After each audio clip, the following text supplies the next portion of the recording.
Bueno, estamos con Néstor Leveglia, cabo primero en el arma de infantería del ejército argentino. Néstor, ¿cómo estás? Bien, buenas tardes. ¿Cómo estás vos, Cristian? Bien, contento de tener esta charla, esta segunda charla, ahora por acá.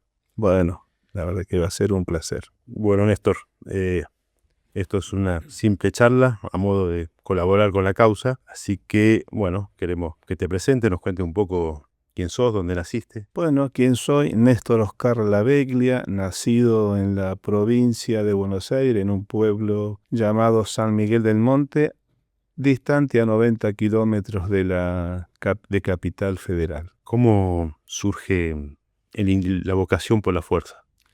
Bueno, la vocación por la fuerza surge ya cuando uno iba a la escuela primaria, ¿no? En ese entonces, en las fiestas patrias, siempre concurría el Regimiento de Infantería 7 de La Plata en todos los desfiles y bueno, y uno iba mirando, transitando esos momentos tan alegres que había en nuestro país y ahí se prende la mechita, Ahí arranca. ahí arranca. Nacido en el año 1958. 58. Perfecto. Bueno, y contarle un poquito más. ¿Algún pariente en la fuerza militar? No, soy el único militar de mi familia, El el único. único. Bien, ¿los inicios dónde fueron? Bueno, yo ingreso a la escuela de suboficiales Sargento Cabral el 6 de marzo de 1976 y egreso con el grado de cabo del arma de infantería el 8 de diciembre de 1977. Época agitada. De ahí ya en enero del 78 estoy haciendo un curso en la Escuela del Arma de Infantería y en febrero, terminado ese curso, en febrero soy destinado al Regimiento de Infantería 8 General O'Higgins con asiento en Comodoro Rivadavia, Chubut. ¿Eso en qué año fue, perdón? Año 78, ya, 78. ya en la Unidad Militar del Sur. Bien.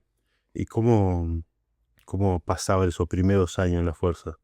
Bueno, la verdad que creo que soy un bendecido y un elegido por mi institución. Ya en el año 78, mi primera actividad militar, más allá con los preparativos de la clase que se recibía, año 78, octubre del 78, somos desplazados todo el regimiento a la zona de Lago Blanco y Estancia Los Huemules, a 6 kilómetros del Aeropuerto Internacional de Chile, por el conflicto que Argentina mantenía con ese país.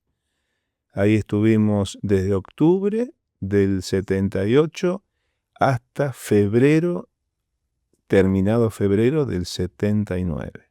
Bien, bueno, varios meses. Varios meses y bueno, ya comenzábamos a transitar los caminos de defensa de nuestra soberanía y de nuestra querida República Argentina ante cualquier episodio de invasión o ataque o agresión de un país extranjero. La preparación en esa época, ¿cómo la evaluás? Bien, nosotros pertenecíamos a la 9ª Brigada de Infantería y la 9ª Brigada de Infantería al 5º Cuerpo de Ejército. La instrucción militar siempre fue buena, mientras permanecí en el ejército hasta que me retiré, siempre fue buena, un alto grado de profesionalismo y contábamos con los medios de acuerdo a la geografía en que vivíamos. Bien, ahí podríamos hacer un puntito, ¿no? Por ejemplo, ese sector al que pertenecías, si tuviera que diferenciarlo, por ejemplo, del Regimiento 7 de La Plata, con la cuestión geográfica. Bueno, vos lo acabas de decir, somos distintos. Uno es un regimiento que está en una geografía muy distinta, está en una ciudad prácticamente como es La Plata, y está hablando de una unidad que está en el litoral marítimo, es una unidad patagónica, acostumbrada a las bajas temperaturas, los fuertes vientos, zona inhóspita, donde el soldado y el temple del soldado va a ser muy distinto al que está en llanura, en monte, o en grandes ciudades que son de una geografía muy distinta. Claro.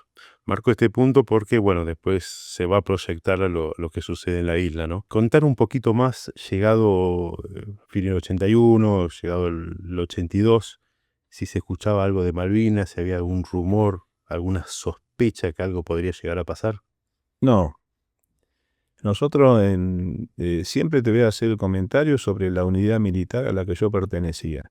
Nunca hubo un comentario sobre recuperación de las Islas Malvinas. Nosotros iniciamos año tras año con las nuevas clases la instrucción que corresponde, los preparativos, el militar para qué se prepara, para la guerra, y para qué instruye, para la guerra y para la defensa.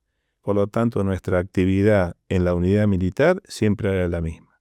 Bien, o sea, ninguna novedad al respecto. Nada. ¿Cómo llega el 2 de abril? El 2 de abril llega con sorpresa. Nosotros en la formación de la mañana, normal, natural, como todos los días, se iza la bandera muy temprano. Hay un llamado del jefe de la unidad al personal de cuadro, que son oficiales y suboficiales, y dice: señores, se ha recuperado las Islas Malvinas.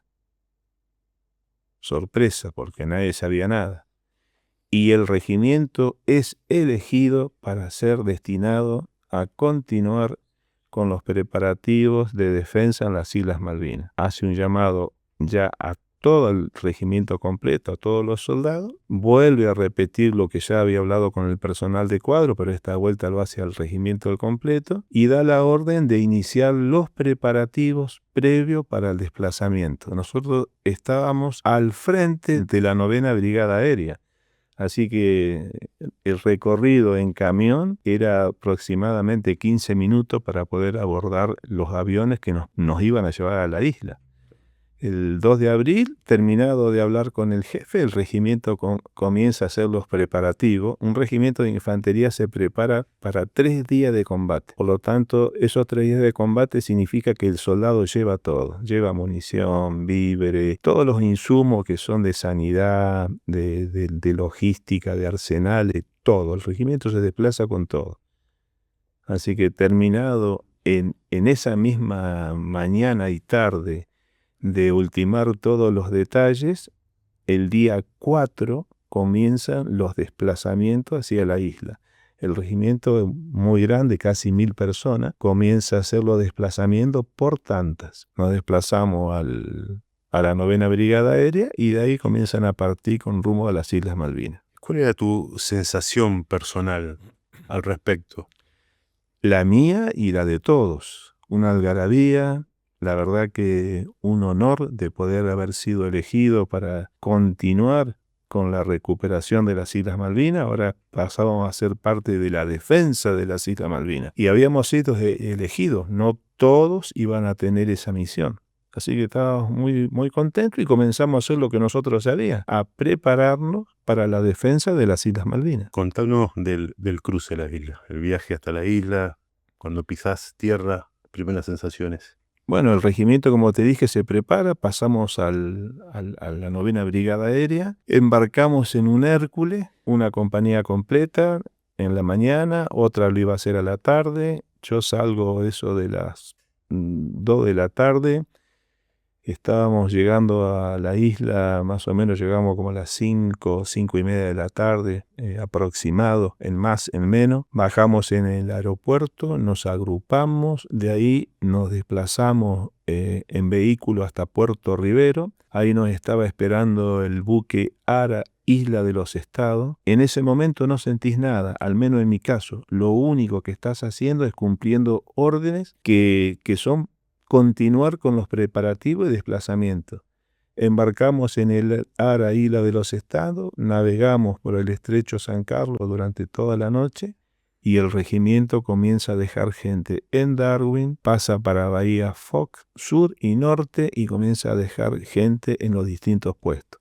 No era todo el regimiento, se iba a continuar dejando gente, como que dejó parte de su dotación en Puerto Argentino y continuaba después haciéndolo más gente en Darwin, en Bahía Fox Norte y Bahía Fox Sur. Bien.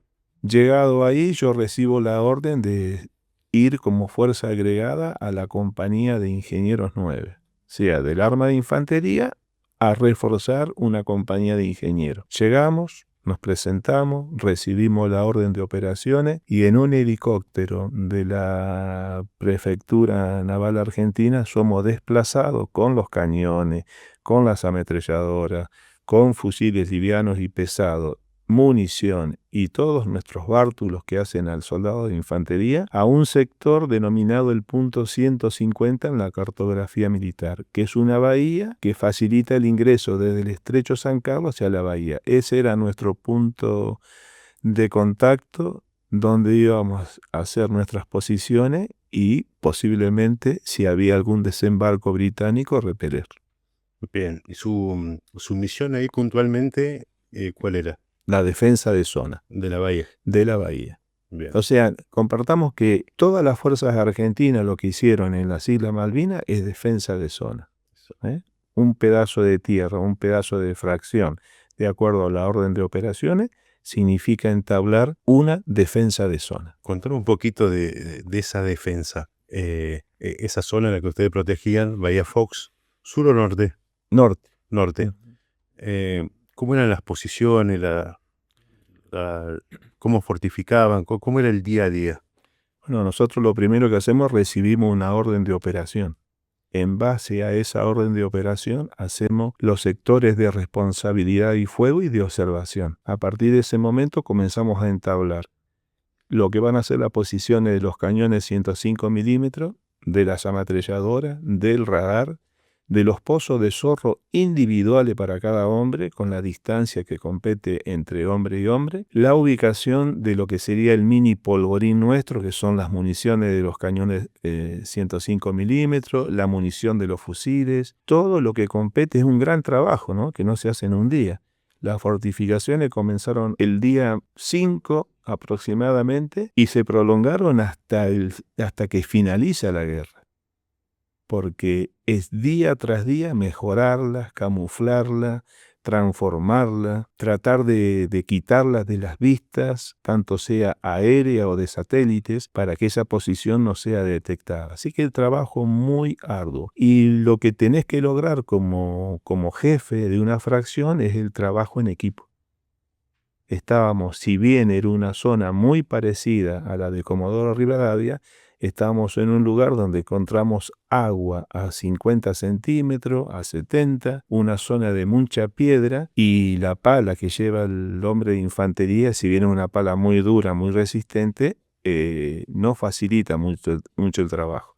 Entonces hay que abocarse con el compañero para poder trabajar y terminar lo más rápido esa posición. Flor de trabajo, digamos, en esa circunstancia. La verdad que sí.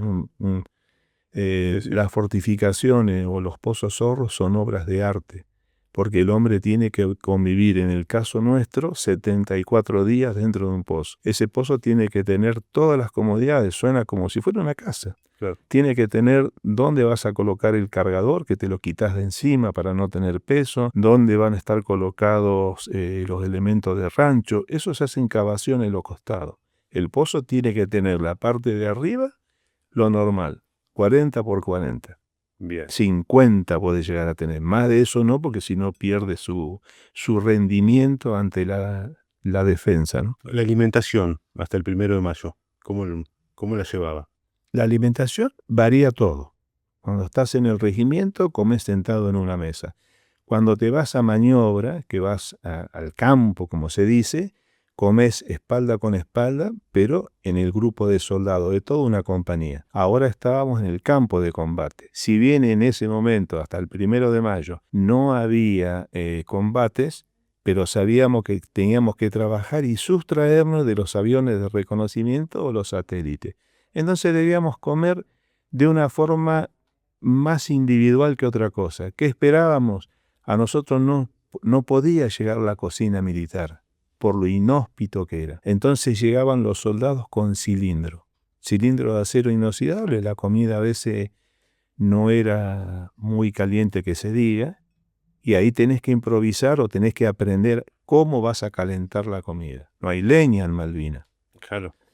Por lo tanto, aprendimos viendo cómo hacían los isleños para calefaccionarse. Lo hacían con la turba. Nosotros, cada vez que un soldado llegaba con los cilindros, le pedíamos que nos trajeran turba, que son parecidos como si fueran adoquines. Ese es el corte.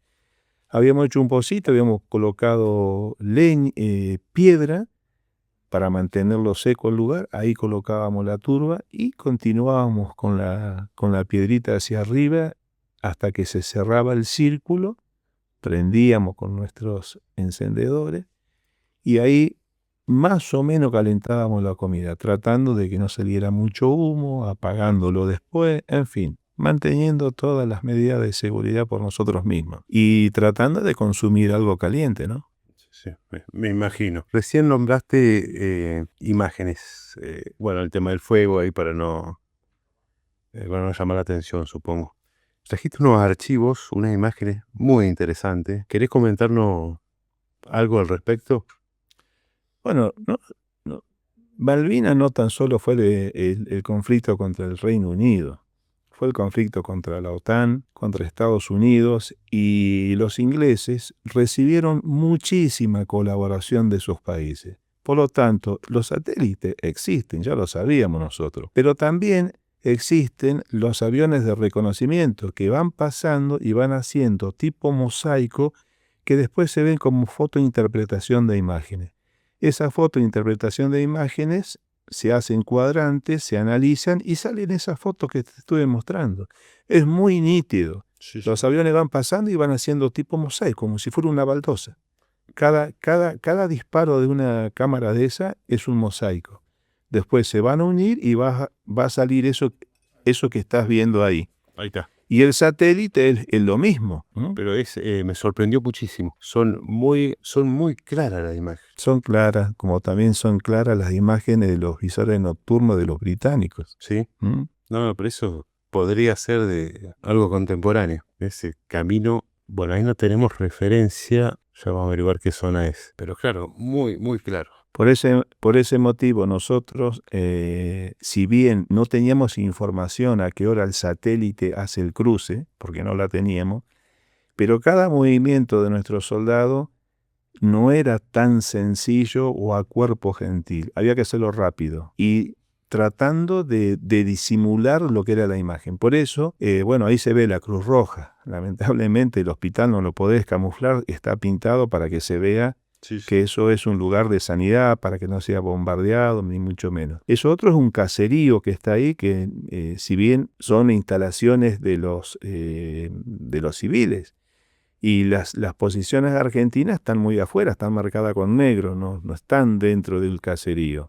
Sí. Pero son los puntos de referencia incluso para que ellos tampoco vayan a bombardear la población civil. Cuando ellos sacan la distancia para el bombardeo naval, que es nocturno, tienen en cuenta esos puntos de referencia que se marcan con el satélite que vos estás viendo ahí. Si no, sería una catástrofe. Exactamente.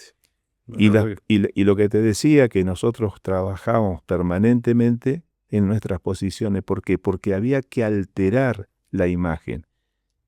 Porque si vos movés piedra o tierra, siempre va a haber un punto negro que es distinto a lo que la vegetación marca. Entonces hay que camuflarlo de acuerdo a lo que tenés alrededor. Y siempre ir arreglando. ¿Por qué? Porque el viento mueve, el viento paina. Uno cuando sale también hace roce y dice, ¿pero qué tiene que ver? Sí, tiene mucho que ver, porque hay una alteración en el terreno. Y con esas imágenes pero tan nítidas que vos estás viendo, se detecta una posición. Sí. Me sorprendió muchísimo. La verdad que muy nítido. Un buen aporte para agregarlo a esta charla. Bueno, Néstor, 1 de mayo. ¿Cómo lo vivieron?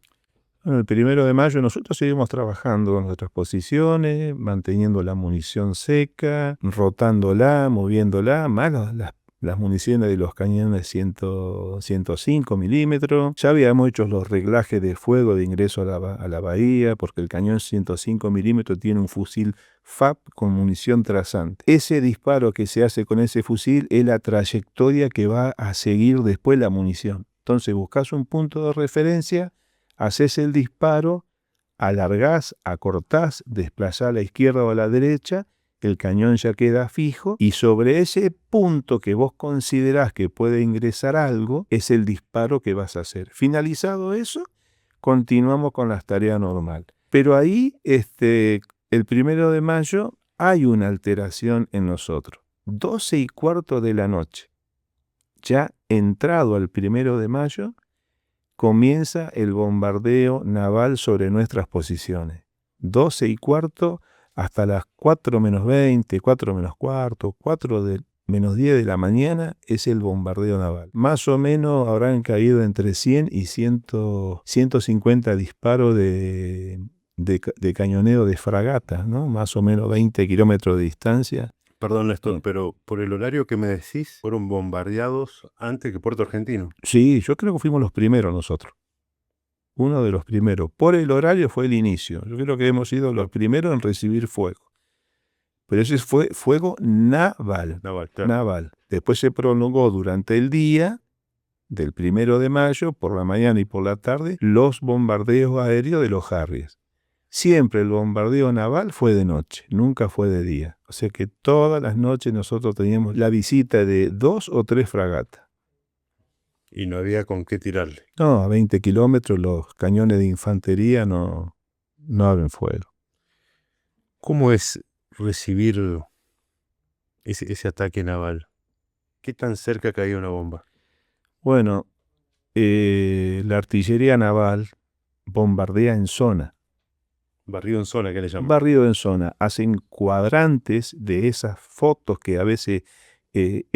o sea, el bombardeo naval lo que necesita es un reconocimiento del terreno. Entonces, los aviones de reconocimiento satélites son lo que aportan las coordenadas. O, si no, alguna persona infiltrada de los civiles o algún personal del Servicio de Inteligencia Británico que haya estado con mucho tiempo, con mucha anticipación en la población. Alguien tiene que dar una ubicación exacta o aproximada de las posiciones que van a ser bombardeadas. Así que esos son los 3 elementos, o el satélite, o los aviones de reconocimiento, o alguien que puede haber sido los civiles que estaban dando vueltas por ahí porque hubo que dejarlos y eran lo que delataba nuestra posición. Las bombas es una lotería. Te puede caer una dentro de un pozo como puede pasar de largo. Eran bastante malos los ingleses con el bombardeo naval. Al menos está comprobado tanto el bombardeo naval y aéreo en Puerto Argentino estaba a la vista. Nunca le pegaron a la pista.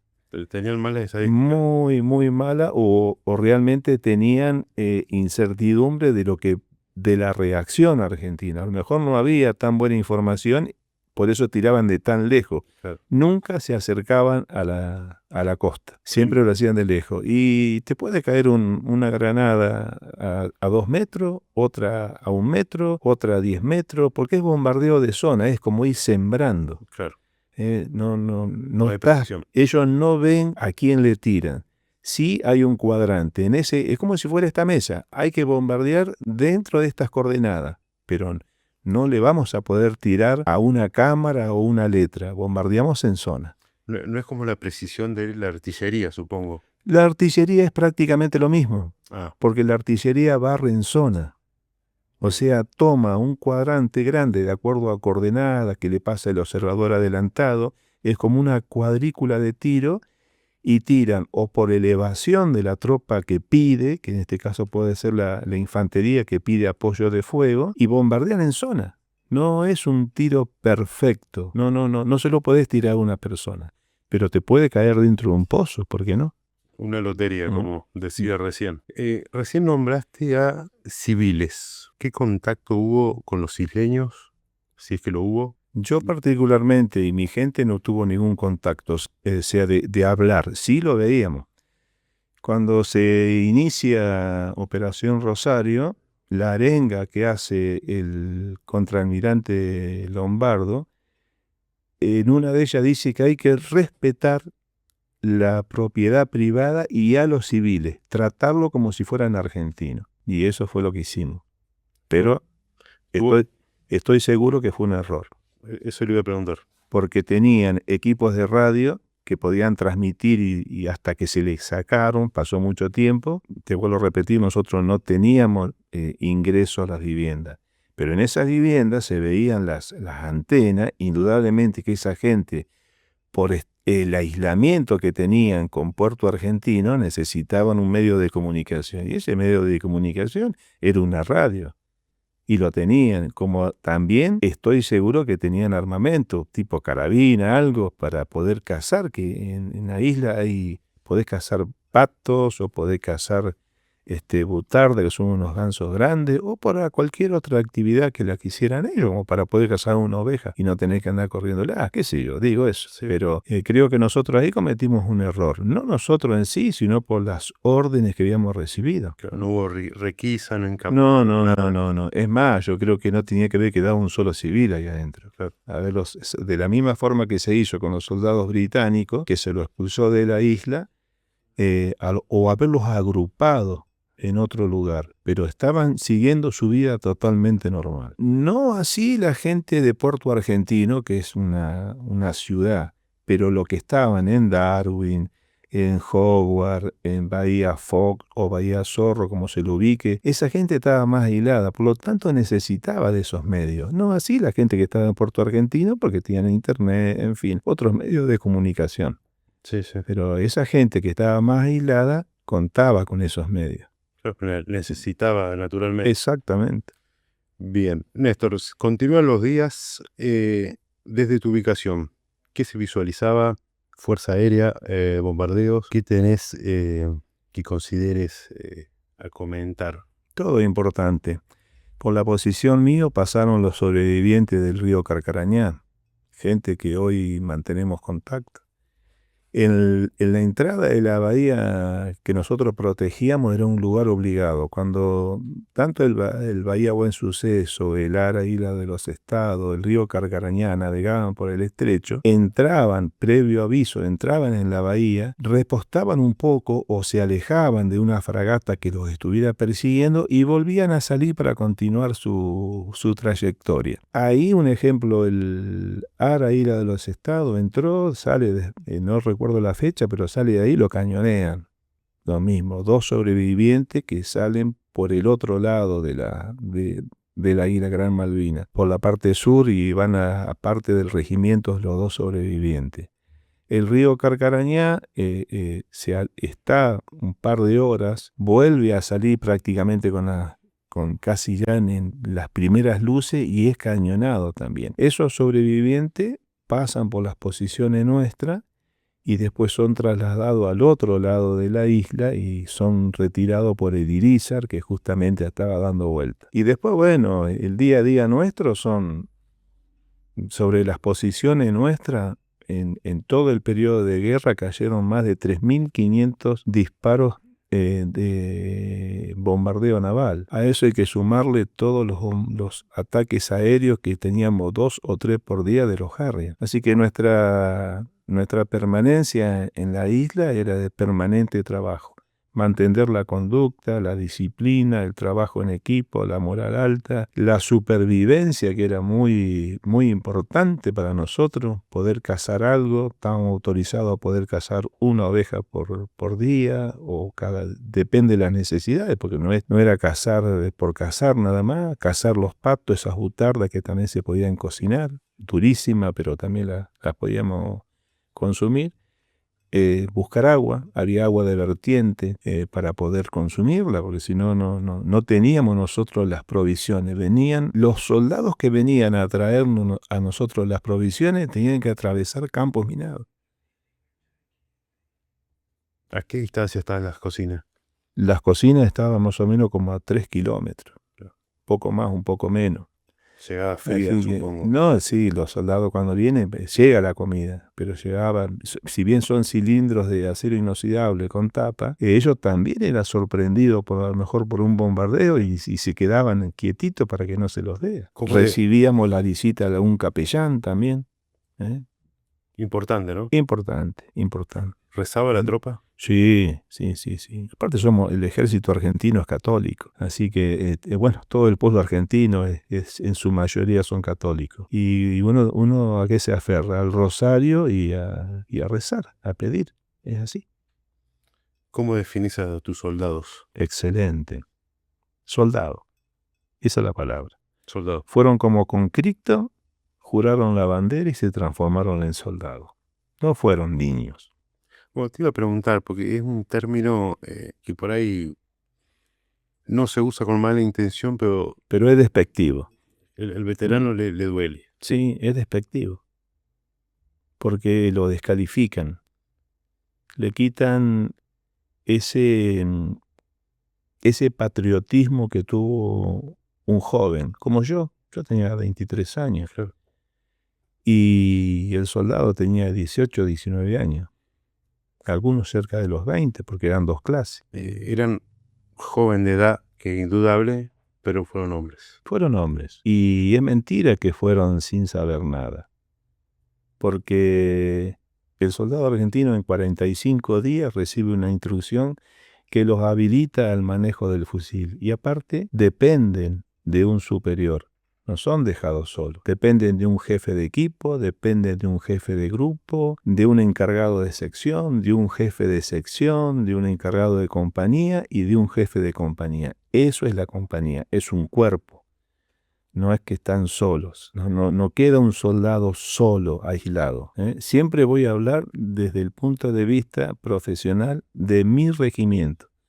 Entonces, en base a eso te puedo decir cómo es la conformación y cómo es el trato. Se entiende perfectamente. Néstor, pasan los días, entiendo que, en ese sector no hubo combate cuerpo a cuerpo, sí sufren el bombardeo constante. Y contame cerca del final, qué se escuchaba, qué se veía, cómo se preparaban. Los días transcurrían. Nosotros el 14 de junio no teníamos una orden de que algo podía terminar. No.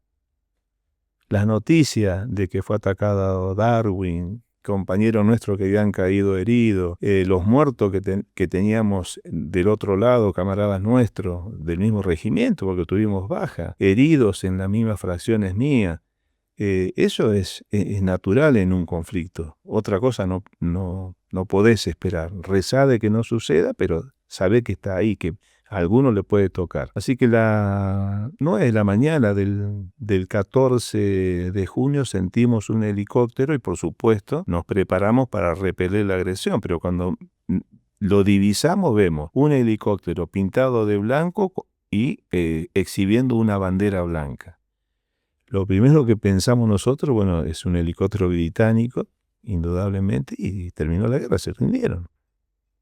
No fue así. Baja un oficial argentino y nos dicen, señores, la guerra ha finalizado, se han reunido los dos comandantes, Luciano Benjamín Menéndez y el comandante británico, y llegaron a un acuerdo, así que vamos a deponer las armas, pero acá no pasa más nada. Y fue raro, porque nosotros no en ningún momento pusimos las manos a la nuca, nunca tuvimos ningún tipo de control. O sea, era indudablemente un acuerdo que se había llegado. Por supuesto que el armamento que hace cada soldado que tiene que dejar un fusil, y lo va a dejar inutilizado. Un cañón lo va a dejar inutilizado. Así que nuestro armamento quedó, si bien quedó, pero quedó inutilizado. Las municiones se tiran, se van desparramando por todos lados, ¿no? Y después cuando fuimos, tiramos el fusil a un montón de fusiles que había ahí, lo fuimos amontonando. Después fuimos ubicados en un galpón, éramos muchos, estaba la compañía de ingenieros, parte del regimiento, había gente de Howard también que había llegado para el punto de reunión, y ahí quedamos. ¿Cómo lo trasladan? Nosotros tuvimos varios movimientos.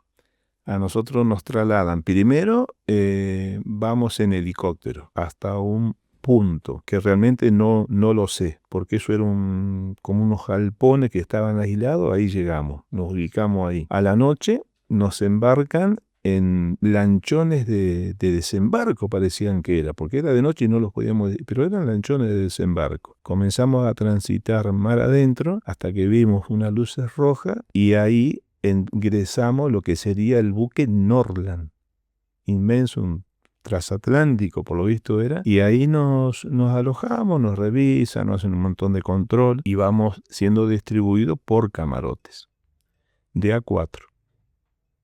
Sé que hay una anécdota ahí de ese viaje. De ese viaje, algo que me pone muy contento y que lo recuerdo mucho.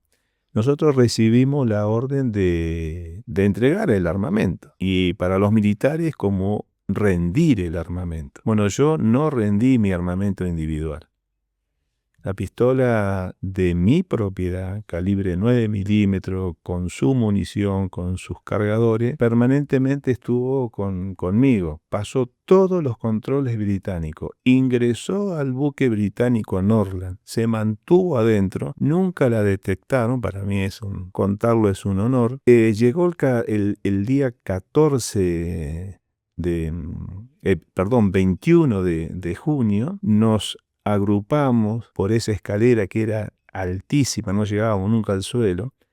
Recuerdo que estaba a mi izquierda un personal de la Cruz Roja Internacional y a mi derecha lo que sería el capitán del barco y el capitán militar que era responsable de la seguridad del barco. Cuando estoy para bajar, me acuerdo que me dan un papelito que es un tipo de control de la Cruz Roja y me ofrecen cigarrillos. Yo no fumo, nunca fumé. Dije que no quería y comienzo a bajar. No llegaba nunca, ya estábamos bajando en Puerto Madryn. Cuando vamos descendiendo y toco ya tierra, me doy vuelta, recuerdo como si fuera hoy, les pego un grito y ellos miran. Cuando miran, me levanto del duvet y les muestro la pistola.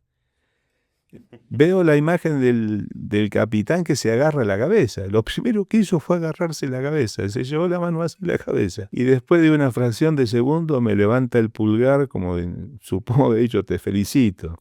La verdad que fue una acción complicada. Me podría haber costado la vida porque ese armamento estaba en condiciones de disparar.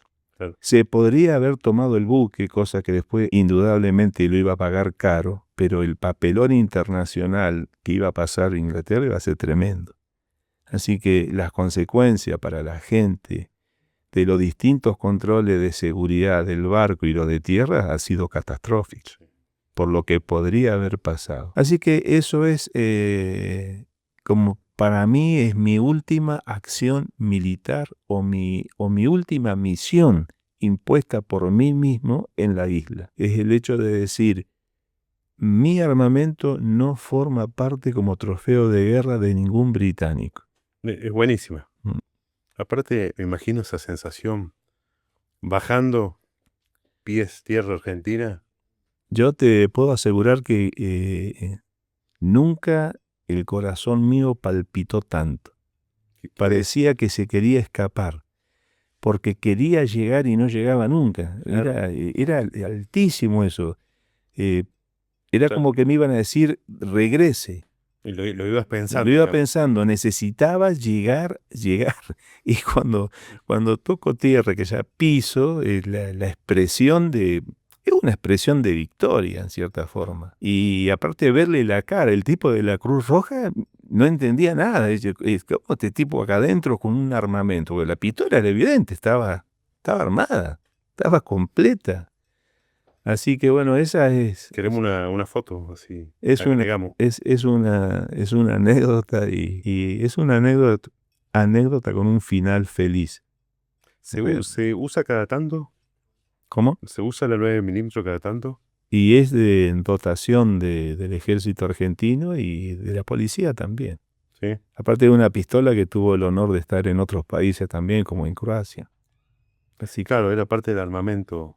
Era parte, o sea, ese es mi armamento individual de propiedad privada. Claro. Los militares teníamos la posibilidad de utilizar el armamento que entrega la institución o comprar un armamento de guerra para uso condicional civil, que lo usás dentro de la unidad militar porque es armamento de guerra y después también con la aportación correspondiente de uso civil. Bueno, voy a volver un poquito para atrás. El momento que el 14 de julio, cuando entregan las armas, luego volvés como prisionero de guerra, ¿algún comentario respecto al trato con los británicos?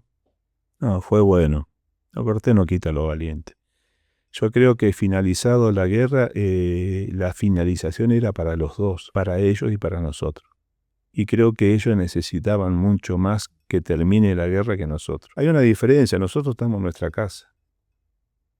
Ellos volvían a invadirla por segunda vez.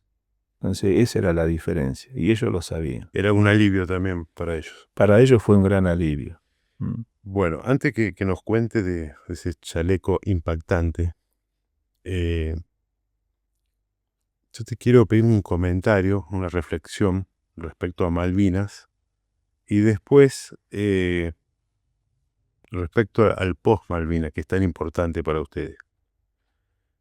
Decime algo de Malvinas, si no lo cerramos, digamos, y después quiero preguntarte varias cosas sobre el tiempo siguiente. Bueno, Malvinas es una enseñanza. Primero, no fue una guerra tan simple. Creo que la guerra de Malvinas es motivo de enseñanza para muchos países importantes y de estudio también.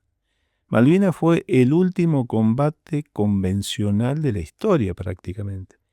Y algunos se preguntarán, pero si está lleno de guerra por todos lados, no, combate convencional significa donde dos ejércitos, dos fuerzas se enfrentan a campo abierto, donde la población civil no participa ni sufre ningún tipo de agresión por parte de nadie. Esa fue una guerra de caballeros. Hoy las guerras son más catastróficas, más violentas y con ensañamiento con la población civil. Para doblegar al enemigo me la agarro con el ciudadano. ¿Qué es lo que pasa en Ucrania? ¿Qué es lo que ha pasado en Irak y en tantos otros países que tienen estos conflictos? Entonces ha dejado una enseñanza. A ver, con esto no vamos a enaltecer la guerra, de ninguna manera, porque enaltecer la guerra sería enaltecer la violencia y eso no está en mí. Yo que he pasado por una guerra y por otros conflictos, lo que menos quiero es transmitir la sensación de violencia, todo lo contrario. Nosotros no invadimos, nosotros recuperamos lo que por justa razón y derecho es nuestro, y hoy más que nunca es nuestro. ¿Por qué? Porque hay ciudadanos argentinos, hay soldados argentinos que están enterrados en Darwin. Y mientras haya un cuerpo de un soldado enterrado ahí, es soberanía pura. No hay otra. Eso es lo que tenemos que mirar, lo que tenemos que tener en cuenta, que el esfuerzo de esos soldados no fue en vano. Y cuando digo soldado, no hablo de un conflicto, porque en la guerra de Malvinas murieron oficiales, suboficiales y soldados. Ambos entregaron la vida por una causa justa. Ambos juramos la bandera, defenderla hasta perder la vida. Ese juramento se respetó, lo respetaron todos los soldados. Y es una enseñanza de patriotismo. En Malvinas no hubo un derrotado y un ganador, hubo derrotados, porque el mismo sufrimiento de la madre argentina es el mismo sufrimiento de la madre del británico. Por lo tanto, en la guerra se ganan territorios a lo mejor, o ambiciones políticas o económicas, pero ambos soldados pierden. Pierden los soldados, ganan los mercaderes de la guerra, aquellos que detrás de un escritorio hacen la guerra. Pero no confundamos, detrás del escritorio argentina no hicieron la guerra. Recuperamos nuestra soberanía, porque eso es lo que está en juego hoy. Nuestra soberanía, nuestra existencia, nuestra identidad. Excelente con la claridad que lo observas, aparte de tu formación y tu cultura. El otro día tuvimos una charla informal. Dijiste algo que me gustó, que seguramente por ahí lo puedes ampliar ahora a modo de mensaje, respecto a cómo crees que se puede llegar a recuperar las islas. Dijiste algo que me encantó por la clara visión y el buen mensaje para decirle a los chicos. Las guerras siempre van a existir, porque es prácticamente como una necesidad de una potencia. Cuando fracasa la democracia, cuando fracasa la comunicación, cuando fracasa el diálogo, hay que doblegar al otro por la fuerza. El que más fuerza tiene es el que doblega al más débil. Pero no siempre el fusil va a estar por encima de todo. Yo creo que es al revés. La pluma va a estar por encima del fusil en la medida que seamos cultos, que cultivemos la educación y el respeto por nuestras instituciones. Ir a la guerra por Malvinas no es enfrentarse a los británicos, es enfrentarse a muchas potencias, porque hoy Malvinas es un punto estratégico de control de los dos océanos. Del mar argentino por un lado, del océano Atlántico y el Pacífico. De Malvinas con proyección hacia la Antártida por sus recursos naturales que son varios, pero también controlando los dos océanos, el libre comercio y una posición estratégica mundial ante distintas potencias del globo. Entonces Malvinas hay que recuperarla por la otra vía, por la vía de la integración, por la vía de la cultura, por el intercambio cultural, porque son los jóvenes los que van a obligar a que el isleño viejo, pero con respeto lo digo, tenga que cambiar su posición, porque es una isla con muy poca capacidad de poder salir al exterior, porque el isleño no es aceptado en Inglaterra. Es un ratito y se tiene que volver. O darle la capacidad de poder ir a un lugar para poder estudiar, pero tenés que volver. En el pasado, los isleños de hoy, que no son tan, pero tan viejos, iban a estudiar a las escuelas y universidades argentinas, iban a tener familia a los hospitales argentinos, iban de vacaciones a las ciudades argentinas. Y los chicos de hoy están reclamando eso. No entienden por qué están privados de mantener diálogo con los argentinos, no con otros países vecinos, quieren con los argentinos. Entonces el núcleo fuerte de los isleños va a desaparecer. Y es ahí donde la cultura tiene que comenzar a acercarse a la isla. Son los jóvenes que van a empuñar la pluma para superar el fusil. De ambos lados, cuando logremos que un joven estudiante venga a una ciudad o a una provincia argentina a hacer el intercambio cultural, serán los primeros pasos para recuperar soberanía argentina, sin derramar una sola gota de sangre, pero sí incrementando los lazos de unión e integración. Creo que va a ser una muy, pero muy buena posibilidad para los argentinos de mañana. Me encanta la reflexión, me encanta la Ojalá idea. que se cumpla. Sí. Yo creo que sí. ¿Le agregaría un poquito de comercio como para hacerle más atractivo? Seguro que lo va a haber, Sí. pero desde el momento que tengamos la posibilidad de integrarnos, de darles también garantías y derechos que los van a tener, creo que el resto va a caer por gravedad. Exacto. Va a haber todo. No estamos necesariamente ocupados en mantener un conflicto bélico con esa gente que va a venir de otra generación. Claro, aparte su conexión con el mundo tiene que ser naturalmente argentina, no Punta Arena o algo directo. No sé si Para eso tenemos que cultivarlo nosotros. Nos hemos apartado mucho del camino de la cultura y de la educación y lo respeto por nuestras instituciones. Tenemos que volver a nuestras raíces para demostrar que somos cultos, sí. que no solamente sabemos empuñar un fusil, que también sabemos utilizar la pluma. Bueno, una cosita más como para terminar con esto. Fines de los 70, el combustible en la isla, el argentino, la pista del aeropuerto también, había una otra cosita más, había más vínculos, más conexiones, más comercio, más actividad en común. Pero sí que lo había. La Fuerza Aérea Argentina, con sus vuelos de LADE, Líneas Aéreas del Estado, era la que hacía el recorrido o la unión o el puente aéreo entre las islas y lo que sería Comodoro Rivadavia. Sí. Los isleños se venían a atender porque los hospitales de primera línea la tenían en el Hospital Regional de Comodoro Rivadavia.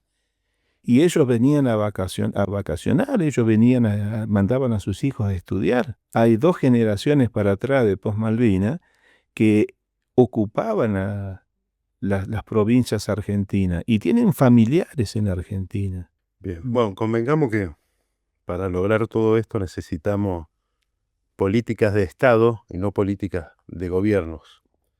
Ese es un problema. Creo que en Argentina nunca hubo política de Estado. Es una expresión de deseo, pero algún día la vamos a tener que lograr. Deberíamos. Políticas partidarias, sí que las hay. Pero política de Estado no, por si no, no estaríamos tan atrasados y seríamos tan fracasados. Es así. No soy político, soy soldado nada más. Néstor, posguerra. Desastroso. pero no para la Argentina. Todos los ejércitos del mundo tienen la capacidad, más aquellos que son potencia, de poder mandar al super soldado a la guerra. Y los hay. Los yanquis, los rusos, los israelíes, los mejores aviones, los mejores barcos, submarinos nucleares, drones inteligentes, de todo tienen. Super soldados que manejan todo. ¿Sabés lo que les falta? La capacidad de poder recibir al combatiente. Tienen capacidad para mandarlo, pero no están en condiciones de recibirlo. Y eso se ha visto a lo largo de la historia, con los soldados que estuvieron en Vietnam, con los que estuvieron en Tormenta del Desierto. Con los que están en Ucrania hoy sucede lo mismo, porque los que regresan para un lado y para el otro, los pasan a la tercera fila. No los controla nadie, nadie los recibe, nadie los sostiene. Y los argentinos no estamos exentos de eso. Pasó lo mismo. ¿Qué vamos a decir? ¿Que se los abandonó? No. Busquemos la parte profesional. No tenemos capacidad para recibir. Tenemos capacidad para mandar, pero cuando los tenemos que recibir, pasamos a ser ignorantes como país, somos ignorantes. No tenemos un comité de salud que se dedique a recibir al combatiente. ¿Qué le damos? ¿Un pasaje, 5 pesos y lo mandamos a la casa y que vaya a hacer su vida? ¿Qué vida? No tiene vida, tiene que comenzar de cero. Por más que haya sido una semana de combate, es una acción violenta y catastrófica que afecta al ser humano, que altera su psique, su orden natural. Entonces esa persona tiene que volver a reintegrarse, comenzando por la familia, pero con un grupo de psicólogos, de psiquiatras, teniendo la atención que corresponde, el acompañamiento del Estado, el acompañamiento de la fuerza. No estoy haciendo una crítica destructiva, hago una crítica constructiva, porque no estamos exentos ni lejos de tener un conflicto bélico. No estamos. Más con lo que pasa en el mundo, creo que estamos más cerca de muchos acontecimientos violentos, o de vivirlo, o de mirarlo, y que nos toca recibir a alguien también. Entonces, ese es el cambio. Si nos preguntamos que tenemos que mandar un soldado equipado para que pase 3 días de combate, preguntémonos cómo hacemos para recibirlo. Claro. Bueno, eso no lo hace nadie. Pero no Argentina, perdón, que te corté, no Argentina, todos. Los franceses, los norteamericanos, los ingleses tuvieron el mismo problema post Malvinas. Andan tirados por ahí. Esos soldados que vienen del frente, no importa si ganen o pierdan, son espejo para los futuros profesionales de las Fuerzas Armadas. No son ejemplo, porque yo mismo lo digo, no somos ejemplo, somos espejo.